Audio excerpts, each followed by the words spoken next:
औज़ुबिल्लाहि मिनश्शैतानिर्रजीम बिस्मिल्लाहिर्रहमानिर्रहीम। Dear students, अस्सलामु अलैकुम। उम्मीद करता हूँ आप सब खैरियत से होंगे।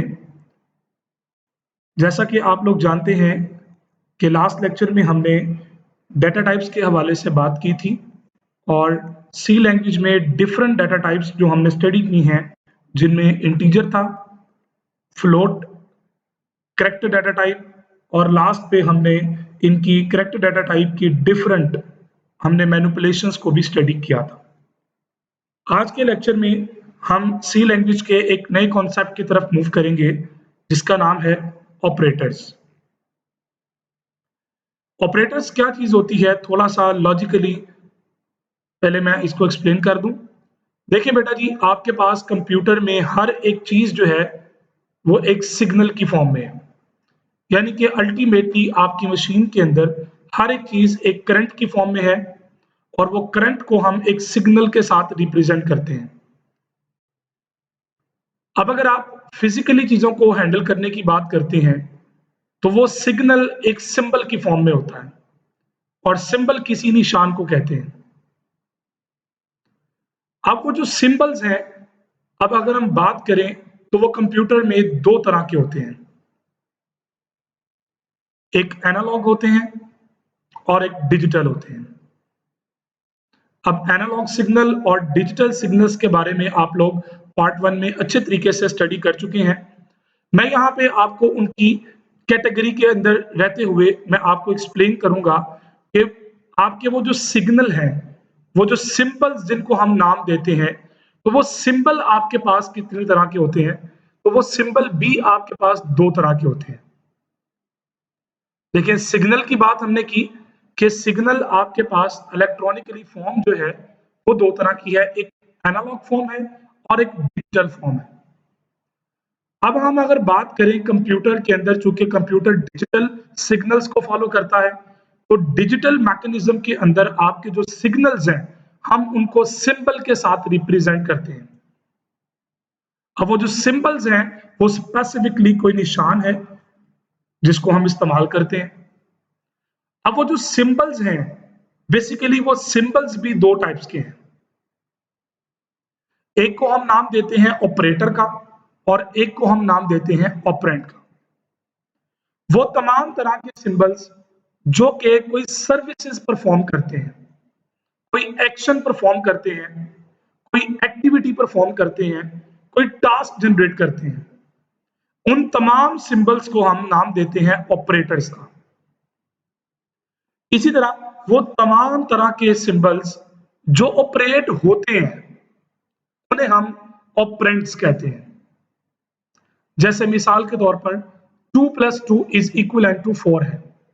अब यहाँ पे जो 2 है, 2 + 2 = 4। अब ये स्टेटमेंट आपके सामने बड़ी क्लियर कट है।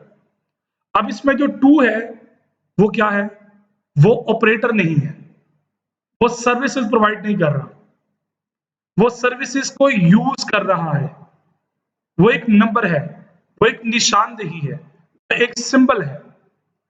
तो प्लस जो है, जहां पर प्लस का निशान आता है हम फौरन समझ जाते हैं कि यहां पे कोई चीज एडिशन होगी। यहां पे इस सिंबल का मतलब जमा करना है। दो या दो से ज्यादा जो हमारे निशान है जिनको हम ऑपरेंड्स कहते हैं, वो तमाम एलिमेंट्स जिन्होंने ऑपरेट होना होता है, तो ये उन तमाम ऑपरेंड्स को ऑपरेट करेगा। तो चूंकि वो सिंबल ऑपरेट कर रहा है, that's why that symbol is called operator. मेरा ख्याल है कि आपको ये बात समझ आ गई होगी कि ऑपरेटर क्या चीज है। मैं एक बार दोबारा इसको समअप कर दूं। आपके कंप्यूटर डिजिटल मैकेनिज्म के अंदर रहते हुए कंप्यूटर के अंदर हर एक चीज जो है वो एक सिंबल की फॉर्म में है और वो सिंबल दो तरह के होते हैं। एक को हम नाम देते हैं ऑपरेंड का और एक को नाम देते हैं ऑपरेटर का। वो तमाम तरह के सिंबल जो कोई सर्विसेज परफॉर्म करते हैं, कोई चीज ऑपरेट करते हैं, कोई टास्क हैंडल करते हैं, कोई एक्टिविटी परफॉर्म करते हैं, उन्हें हम ऑपरेटर कहते हैं। और वो तमाम तरह के सिंबल्स जो ऑपरेटर्स के लिए अपनी सर्विसेज को यूज करते हैं, जैसे 2+2 जो है, इसमें 2 और +2 जो है, ये दोनों 2 जो है यहाँ पे ऑपरेंड्स है, और जो प्लस है ये ऑपरेटर को रिप्रेजेंट करता है। So operators are the special symbols that are used to perform different operations on data. अब जैसे मिसाल के तौर पर जो प्लस है, अब आप प्लस को देखते साथ ही समझ आते हैं, is used to perform addition on two values, it's may be on 2 और may be on 3 and may be on 4 and so on. तो आपको यहाँ पे प्लस को देखते साथ ही अंदाजा हो गया कि ये जमा करने के लिए इस्तेमाल होता है। इसी तरह अगर माइनस का सिंबल सामने आएगा तो आप समझ जाएंगे कि ये दो नंबर्स को माइनस करेगा। इसी तरह मल्टीप्लीकेशन का सिंबल है, डिवीजन है, परसेंटेज का सिंबल है। So these all are type of operators, ये सारे के सारे जो है वो ऑपरेटर की टाइप कहलाते हैं। अब हम बात करते हैं कि हमारे पास कौन कौन सी ऐसी टाइप्स हैं जो कि ऑपरेटर्स के लिए मौजूद है। तो वैसे तो सी लैंग्वेज में हमारे पास काफी तरह की ऑपरेटर्स की टाइप्स अवेलेबल है। हम यहाँ पे चंद एक का जिक्र करेंगे। याद रखिएगा, कुछ टाइप्स ऐसी होंगी जो अभी हम डिस्कस करेंगे, और कुछ टाइप हम आइंदा आने वाले लेक्चर्स में, यानी कि नेक्स्ट चैप्टर में या उससे नेक्स्ट चैप्टर में जाकर जहां पर उनकी जरूरत होगी वहां पर हम उनको स्टडी करेंगे। ये बात मैंने लास्ट लेक्चर में भी आप लोगों से कही थी कि जो चीज जहां पे होती है वो वहीं पे बेहतर होती है। तो हम क्योंकि बुक के सीक्वेंस के मुताबिक चल रहे हैं, तो बुक के अंदर जो टॉपिक जहां पे सेट है हम उसके मुताबिक ही उसको स्टडी करेंगे। तो ये बात यहाँ पे बताने का मकसद ये है कि कुछ टाइप्स को हम यहाँ पे इस चैप्टर में इन लेक्चर्स में डिस्कस करेंगे, और कुछ टाइप्स ऐसी होंगी जो हम बाद में नेक्स्ट चैप्टर में जाकर स्टडी करेंगे। तो वो कौन कौन सी ऐसी टाइप्स ऑफ ऑपरेटर्स अवेलेबल हैं जो सी लैंग्वेज में हमारे पास मौजूद है। So different types of operators available in C are as, अब उनमें से कौन कौन से हैं जी। नंबर 1 पे आपके पास है जी arithmetic operator, plus, minus, multiply और डिवीजन। ये जो चार ऑपरेशन होते हैं ना, बेसिक चार ऑपरेशन है, ये बेसिक कैलकुलेशंस के बेसिक चार ऑपरेशन है। ये तमाम तरह के ये चारों ऑपरेशन जहां भी आएंगे उन्हें हम अरिथमेटिक ऑपरेशंस कहते हैं। और ये जो अरिथमेटिक ऑपरेशंस परफॉर्म करते हैं, वो तमाम ऑपरेटर्स जो कि अरिथमेटिक ऑपरेशंस को परफॉर्म करते हैं उन्हें हम अरिथमेटिक ऑपरेटर्स कहते हैं। तो अरिथमेटिक ऑपरेटर एक टाइप ऑफ ऑपरेटर मौजूद है। इसी तरह आपके पास रिलेशनल ऑपरेटर्स हैं जिनके जो रिलेशंस प्रेजेंट करते हैं, जैसे मिसाल के तौर पर less than, greater than, equal to, not equal to, greater than equal, less than equivalent. So these all are kind of relational operators जो किसी एक्टिविटी के रिलेशंस को रिप्रेजेंट करते हैं। इसी तरह आपके पास लॉजिकल ऑपरेटर्स हैं जैसे कि एंड, और, नॉट। तो these all are logical operators। तो सी लैंग्वेज में आपके पास जो है वो लॉजिकल ऑपरेटर्स भी मौजूद है। इसी तरह आपके पास एक असाइनमेंट ऑपरेटर है जो डाटा असाइन करने के लिए इस्तेमाल होता है। इसी तरह आपके पास इंक्रीमेंट एंड डिक्रीमेंट ऑपरेटर्स हैं जो वैल्यूज को प्लस और माइनस करने के लिए इस्तेमाल होते हैं। आगे चल के हम इनको वन बाय वन इंशाल्लाह इनका डिटेल स्टडी इनको हम इंशाल्लाह करेंगे। मैं यहाँ पे उनको हल्का सा आपको गो थ्रू करवा रहा हूं ताकि आपको थोड़ा बहुत आइडिया मिले कि इस टाइप ऑफ ऑपरेटर में कौन कौन से ऑपरेटर्स मौजूद हैं। इसी तरह आपके पास कंपाउंड असाइनमेंट ऑपरेटर है। So different kind of operators आपकी सी लैंग्वेज में मौजूद है जो कि अपने स्पेसिफिक टास्क को प्रेजेंट करते हैं। इनमें से हर एक टाइप के अंदर स्पेसिफिक सिंबल्स हैं और वो ऑपरेटर्स अपना एक खास काम परफॉर्म करते हैं, जिनके अपने कुछ पर्पस होते हैं, जिनकी अपनी कुछ एक्टिविटीज होती हैं और जिनका अपना पूरा एक टास्क होता है। सो यहां पे सबसे पहले हम जो स्टडी करेंगे वो है अरिथमेटिक ऑपरेटर्स। ये अरिथमेटिक ऑपरेटर्स क्या होते हैं और इनके अंदर कौन कौन से ऐसे ऑपरेटर्स हैं जो इस टाइप के अंदर मौजूद है। The operators that are used to perform the arithmetic operations on numeric values are known as arithmetic operators. मैंने पहले भी इस बात का जिक्र किया कि आपके मैथमेटिक्स में जो बेसिक ऑपरेशंस है वो 4 हैं। वो 4 तरह के ऑपरेशंस कौन-कौन से हैं? एक प्लस है, एक माइनस है, एक मल्टीप्लिकेशन है और एक डिवीजन है। ये चारों ऑपरेशंस जो हैं ये अरिथमेटिक ऑपरेशंस कहलाते हैं। आप मैथमेटिक्स के अंदर कहीं पे भी जब आप अरिथमेटिक का वर्ड सुनेंगे तो अरिथमेटिक के अंदर ये बेसिक ऑपरेशंस इन्वॉल्व होंगे। तो ऑपरेटर्स की वो टाइप जो अरिथमेटिक ऑपरेशंस को डील करती है, और याद रखिएगा ये सिर्फ न्यूमेरिक वैल्यूज के ऊपर अप्लाई होते हैं। इनके अंदर स्ट्रिंग टाइप की डाटा हैंडलिंग नहीं होती, ना ही कैरेक्टर टाइप की हैंडलिंग होती है, सिर्फ नंबर्स न्यूमेरिक, ये न्यूमेरिक वैल्यूज के ऊपर ऑपरेट होते हैं। सो ऐसे ऑपरेटर्स जो अरिथमेटिक ऑपरेशंस को डील करते हैं, जो कि सिर्फ न्यूमेरिक वैल्यूज के ऊपर अप्लाई होते हैं, उन्हें अरिथमेटिक ऑपरेटर्स कहते हैं। So these operators are used with the variables and constants to form arithmetic expressions.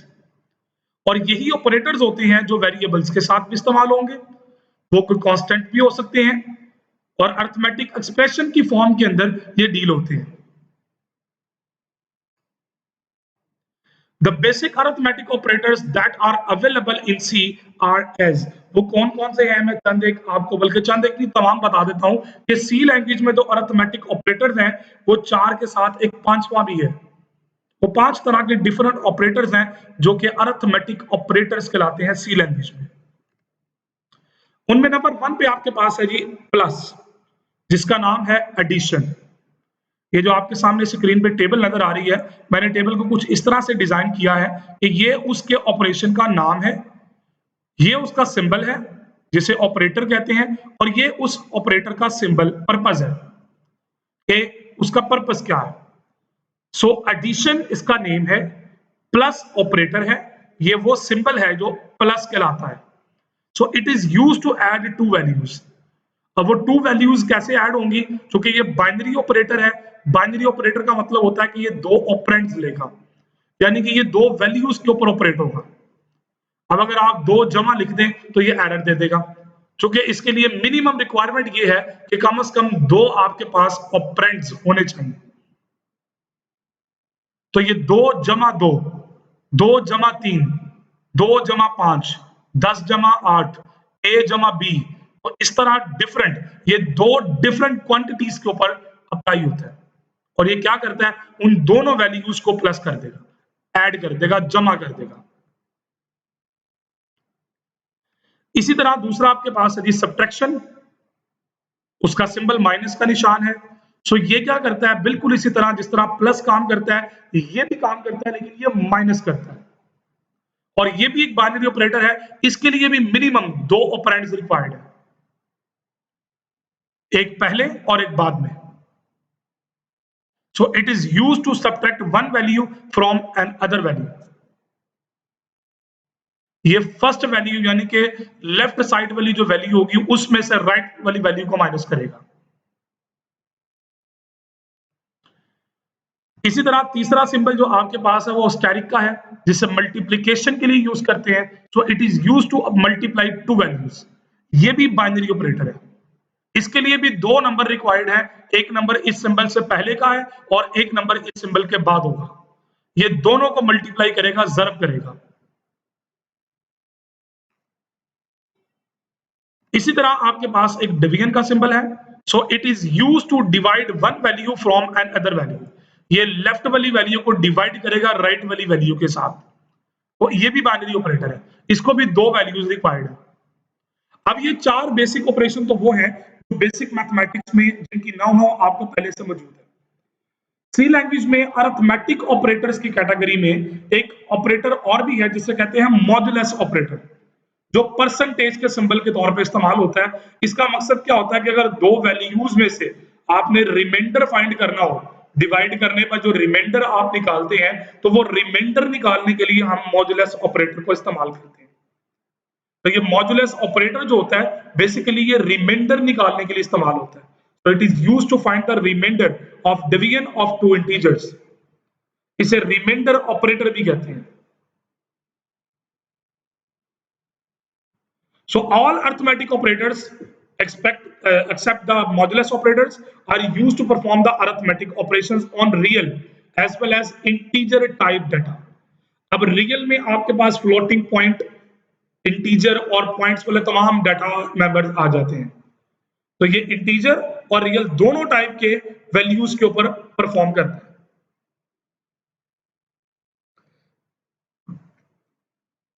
लेकिन आपके पास जो मॉड्यूलस ऑपरेटर है, जिसे डिवीजन ऑपरेटर भी कहते हैं या रिमाइंडर ऑपरेटर भी कहते हैं, ये ऑपरेटर सिर्फ और सिर्फ इंटीजर वैल्यूज के ऊपर प्रेजेंट होते हैं. So the modulus operator can only be used to perform the division on integer type values. क्योंकि ये उसका रिमाइंडर आपको बताता है, तो दैट्स व्हाई ये सिर्फ इंटीजर वैल्यूज के ऊपर अप्लाई होता है.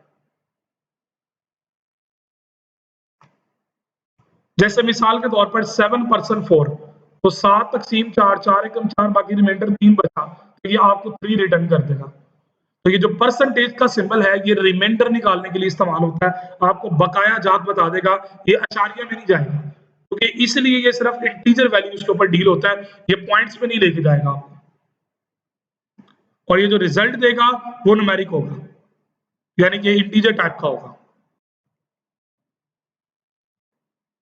The modulus operator is also called remainder operator.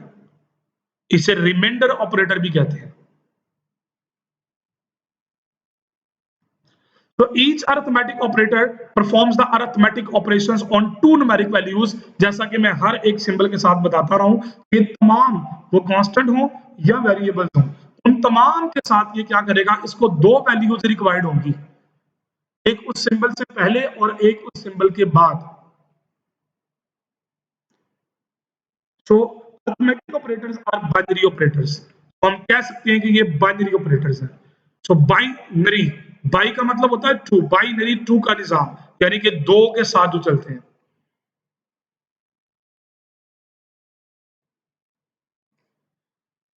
So in C language there is no operator to compute the exponential power of a given number. ये बात अपने ज़हन में फील कर लें, C लैंग्वेज में ऐसा कोई भी ऑपरेटर मौजूद नहीं है, कोई ऐसा ऑपरेटर मौजूद नहीं है जो आपकी एक्सपोनेंशियल पावर को कैलकुलेट करे. बाज आपके ज़हन में शायद आएगा जी पावर के नाम से आप यूज कर सकते हैं. हाँ, अलबत्ता सी लैंग्वेज की लाइब्रेरी में ये मौजूद है. Built in function P O W is used for this purpose. O के नाम से एक फंक्शन है जो कि सी लैंग्वेज में मौजूद है, आप उसको इस मकसद के लिए इस्तेमाल कर सकते हैं, जो कि math.h हेडर फाइल के अंदर मौजूद है. तो अगर आपने पी और डब्ल्यू का फंक्शन यूज करना है, तो उसके लिए फिर आपको math.h हेडर फाइल अपने प्रोग्राम के अंदर इंक्लूड करनी पड़ेगी. बगैर उसको इंक्लूड किए बगैर आप इसको यूज नहीं कर सकते. अगर आपने इस फंक्शन को यूज करना है तो आपको उसको इंक्लूड करना पड़ेगा.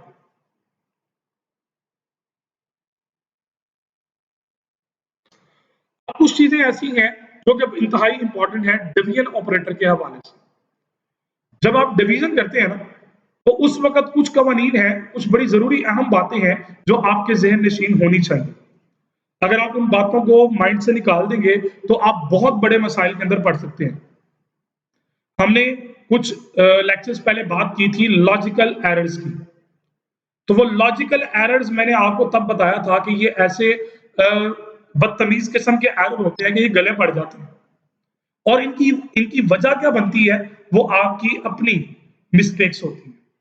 या तो आपका इंटरेस्ट नहीं होता, या आप क्लियरली अपनी लॉजिक को क्लियर नहीं करते हो, या आपको पता नहीं होता कि आप क्या परफॉर्म कर रहे हैं.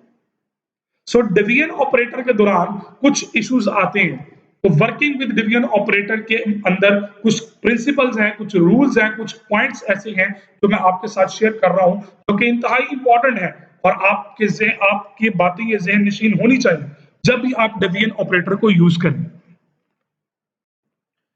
सी लैंग्वेज में जो डिवीजन ऑपरेटर है ना, is slightly different than other arithmetic operators. ये बाकी अर्थमेटिक ऑपरेटर से थोड़ा सा मुख्तलिफ है. अब उसके अंदर ऐसी क्या चीज है जिसकी वजह से ये डिफरेंट है, उससे मुख्तलिफ है. When the divisor and the dividend both are integer values. एक वो नंबर होता है जो डिवाइड हो रहा होता है और एक वो नंबर होता है जो डिवाइड कर रहा होता है। तो डिविडेंड और डिवाइडर ये दोनों डिफरेंट इंटीजर, अगर दोनों इंटीजर वैल्यूज है, the fractional part of the question is truncated.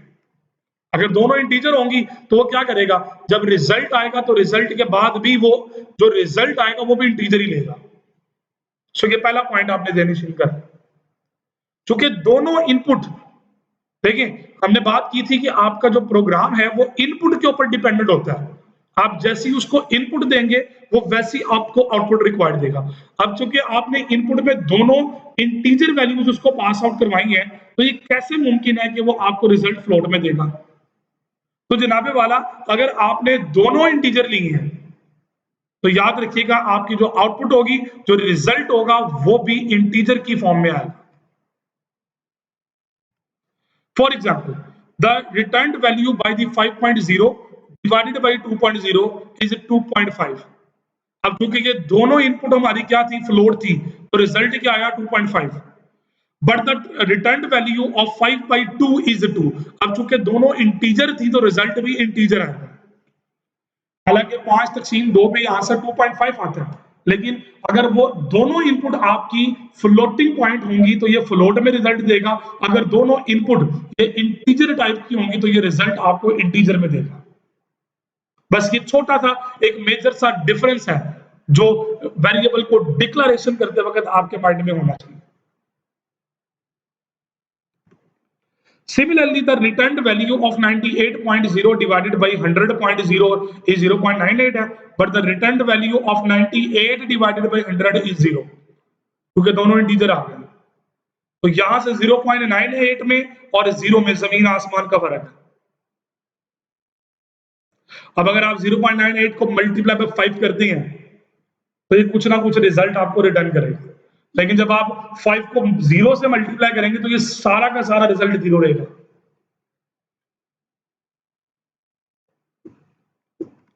So therefore, to get the accurate result, at least one floating point number should be used in division operator. लो जी, ये उसका हासिल कलाम मैंने आपको बता दिया कि अगर आप चाहते हैं कि फ्लोटिंग पॉइंट में रिजल्ट लेना है तो फिर दोनों इनपुट में से कोई एक इनपुट आपकी फ्लोटिंग जरूर होनी चाहिए। फ्लोट टाइप की एक बिल्कुल दोनों में से एक वैल्यू फ्लोट जरूर होनी चाहिए। अदरवाइज इस बात को जहन से निकाल दे कि अगर दोनों फ्लोट है तो रिजल्ट फ्लोट आएगा, इंटीजर है तो इंटीजर आएगा। So otherwise, integral division will take place and integral part of the division is returned. Point ही चलेगा, पॉइंट से लेफ्ट साइड वाला डील होगा और पॉइंट के बाद वाला पोर्शन ट्रंकेट हो जाएगा, डील ही नहीं किया जाएगा।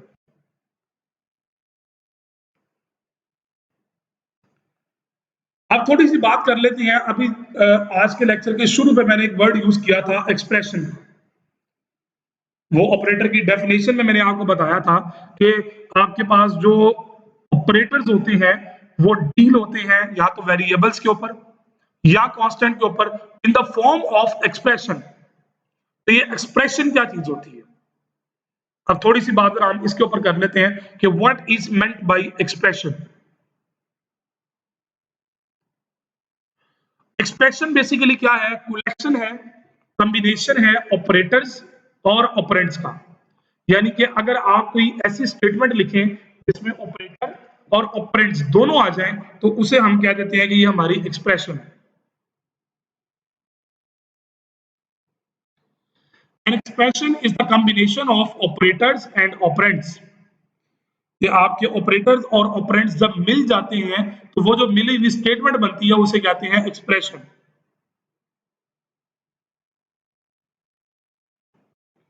The operands are the values on which operators perform the operations। और लेक्चर के स्टार्ट में मैंने आपको इनको डिटेल से इन दोनों को डिफाइन कर दिया कि ऑपरेंड्स वो वाली वैल्यूज होती हैं जो ऑपरेटर की वजह से ऑपरेट होती हैं। द ऑपरेंड्स में बी वेरिएबल। अब जो ऑपरेंड्स हैं वो वेरिएबल हो सकते हैं, जैसे ए बी सी है, कांस्टेंट हो सकते हैं, पाई है 3.1415, या दोनों भी हो सकते हैं। तो जब दोनों हो जाएंगे तो वो क्या बनेगा, एक्सप्रेशन। जैसे a प्लस बी है, और a और b क्या है, ऑपरेंड्स है, प्लस क्या है, ऑपरेटर है, तो a प्लस बी क्या है, ये एक्सप्रेशन।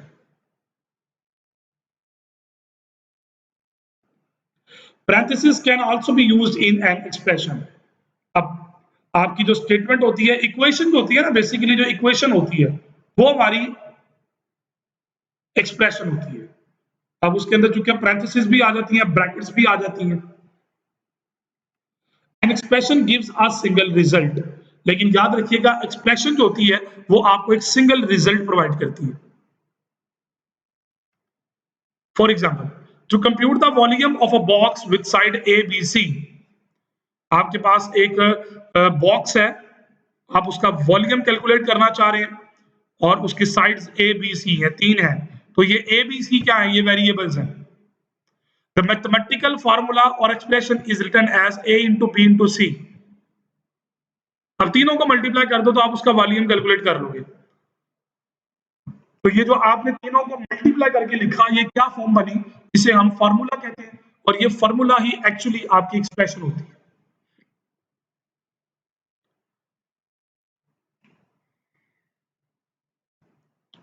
अब यहाँ पे जो ए बी सी है ये ऑपरेंड्स हैं, और जो स्टेरिक है वो क्या है, वो ऑपरेटर है।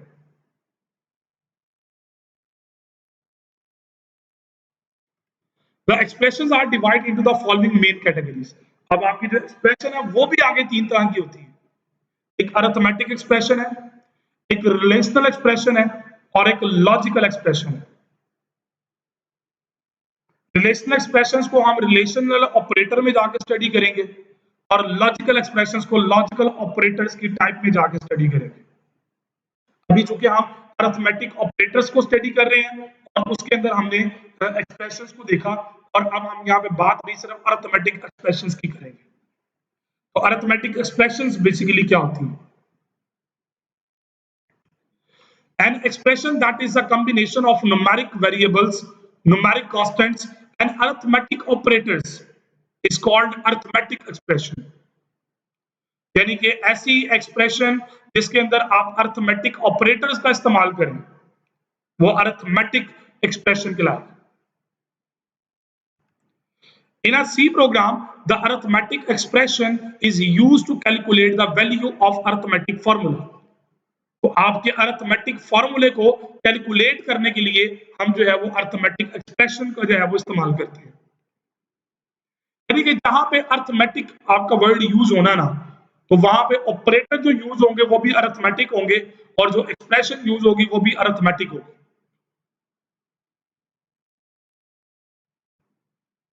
The arithmetic expression is evaluated and single value is returned. अब आपकी जो अरिथमेटिक एक्सप्रेशन होती है वो evaluate होती है और एक सिंगल रिजल्ट आपको मिलता है।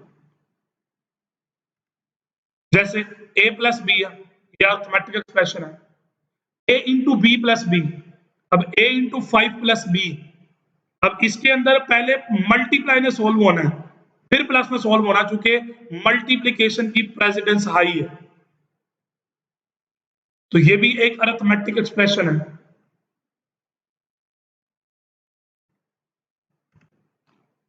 अब जैसे कि आप देख सकते हैं आपके पास डिफरेंट काइंड की मैंने अरिथमेटिक एक्सप्रेशंस लिखी हैं। If a equal to 9 and b equal to 6। अब ये अगर इंटीजर टाइप की होंगी तो आपकी जो एक्सप्रेशन है वो रिजल्ट यहाँ पे निकाल रहे हैं, देख लें। a प्लस बी का मतलब क्या है, 9 plus 6 that is 15। a minus B का मतलब क्या है, 9 minus 6 that is 3। a into B का मतलब क्या है, a multiply by 6। a divided by b का मतलब क्या है, 9 डिवाइडेड बाई 6। तो देख लें आंसर 1 आया, दोनों इंटीजर थे। और a परसेंट b यानी कि 9 परसेंट 6, तो रिमाइंडर क्या बचेगा, 3।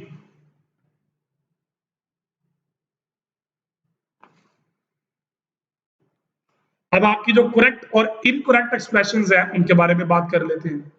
कुछ प्रॉब्लम्स आ जाएंगी डेफिनेटली, जब आप एक्सप्रेशंस को राइट करते हैं, लिखते हैं, तो कुछ प्रॉब्लम्स आ जाती हैं। जैसे कि मैं आपको इनकरेक्ट एक्सप्रेशन दिखाता हूं जी। जैसे ये एक्सप्रेशन लिखी है, z equal to 4.0 w multiply by y, ये इनकरेक्ट है। क्यों इनकरेक्ट है? अगर आप नोट करें तो 4.0 के बाद w लिखा है, कंप्यूटर को नहीं पता इन दोनों के दरमियान मल्टीप्लाई होना है, ये हमें पता है कि मल्टीप्लाई होना है। सो ऐसी छोटी छोटी मिस्टेक्स हैं जो कि आपकी लॉजिकल ब्लंडर्स बन जाते हैं। तो इन दोनों के बिटवीन क्या है? मल्टीप्लीकेशन है। किसको पता? आपको, कंप्यूटर को नहीं पता। आपने कंप्यूटर को बताना है कि जनाब इनके दरमियान मल्टीप्लाई है, तो जब बताएंगे तो फॉर्म ऐसी बनेगी। इसी तरह y is equal to Y G. अब y और z के दरमियान मल्टीप्लाई है, ये कंप्यूटर को नहीं पता, आपको पता। कंप्यूटर को आपने बताना है कि y मल्टीप्लाई बाय z। इसी तरह 6b4। अब ये तीन डिफरेंट कैरेक्टर्स हैं, ये तीन डिफरेंट वैल्यूज हैं, लेकिन कंप्यूटर के नजदीक ये एक वेरिएबल का नाम भी हो सकता है, उसे तो नहीं पता ये क्या चीज है। तो इन तीनों को आपने बताना है कि जनाब इन तीनों के बिटवीन मल्टीप्लाई हो रही है। इसी तरह आपके पास एक और एक्सप्रेशन है 3 इंटू ए प्लस बी। आपको पता है कि 3 इंटू ए प्लस बी है, मशीन को नहीं पता, बताना पड़ेगा 3 multiply by A plus B. अब वो 3 multiply by A plus 3 multiply by B ऐसी फॉर्म में भी लिखा जा सकता है। इसी तरह z equal to 7w plus xy। Machine को नहीं पता कि 7w एक वर्ड है या दो चीजें हैं, xy दो डिफरेंट चीजें हैं या एक चीज है। आपने बताना है कि इनके दरमियान मल्टीप्लाई आएगा। तो बताने का मकसद क्या है? ये बात है कि जब भी कभी आप एक्सप्रेशंस के साथ डील करते हैं, ये मत सोचें कि आपको पता तो मशीन को भी पता होगा, लेकिन मशीन को आपने बताना है, मशीन को आपने सिखाना है और समझाना है। इसी तरह आपके ज़हन में एक सवाल आएगा कि जनाब एक्सप्रेशन की डाटा टाइप कौन सी होती है? भाई देखे ना, एक्सप्रेशन आपको रिजल्ट, एक सिंगल रिजल्ट दे रही है, तो जनाबे वाला वो सिंगल रिजल्ट किस टाइप का होगा? तो वो जो सिंगल टाइप जो रिजल्ट होगा वो किस टाइप का है, हमने उसकी बात करनी है। The data type of an expression depends upon the types of its operand। ये डिपेंड करता है कि उस एक्सप्रेशन में इस्तेमाल होने वाले जो ऑपरेंड्स हैं वो किस टाइप के हैं। वो जिस टाइप के होंगे उसकी टाइप के मुताबिक एक्सप्रेशन की डाटा टाइप बनेगी। For example an arithmetic expression a into B, अगर ये a और b दोनों इंटीजर टाइप के होंगे तो जो एक्सप्रेशन रिटर्न करेगी रिजल्ट वो भी इंटीजर टाइप का होगा। अगर a और b दोनों फ्लोट होंगे तो ये रिजल्ट भी फ्लोट में देगा। It means that if all operands have the same data types, then the returned value by the expression would be the same type। कि आपकी एक्सप्रेशन में जितने भी ऑपरेंड्स हैं अगर वो सारे सेम टाइप के हैं तो रिजल्ट भी सेम टाइप का होगा, और अगर वो डिफरेंट टाइप के होंगे तो उसके ऊपर फिर फॉर्मुलेशन है, उसका एक तरीकाकार है। However, if the data types of the operands are different types, तो वो डिफरेंट टाइप की हैं, the compiler will convert all operands of lower order data type into the higher order data type। तो कंपाइलर यहाँ पे फिर क्या करेगा? कंपाइलर इसको लोअर ऑर्डर से लेकर हायर ऑर्डर में कन्वर्ट करेगा ऑल ऑपरेंड्स को। अब लोअर ऑर्डर से हायर ऑर्डर में जाने का मतलब क्या है? Suppose an expression contain the operands of data types int, float and double. तो आपकी जो रिटर्न टाइप होगी वो क्या होगी? डबल होगी। अब क्यों डबल होगी? क्योंकि इंट अशारिया वाली वैल्यूज को नहीं लेता, फ्लोट इंटीजर को नहीं लेता, डबल दोनों को देख लेता है। तो ये लोअर से हायर की तरफ चला गया, तो हायर कौन सी हुआ? हायर बैंड, जो हायर ऑर्डर है वो कौन सा है? वो डबल है, तो उसने डबल को ट्रीट करना है, तो इस एक्सप्रेशन की जो टाइप होगी वो भी डबल होगी।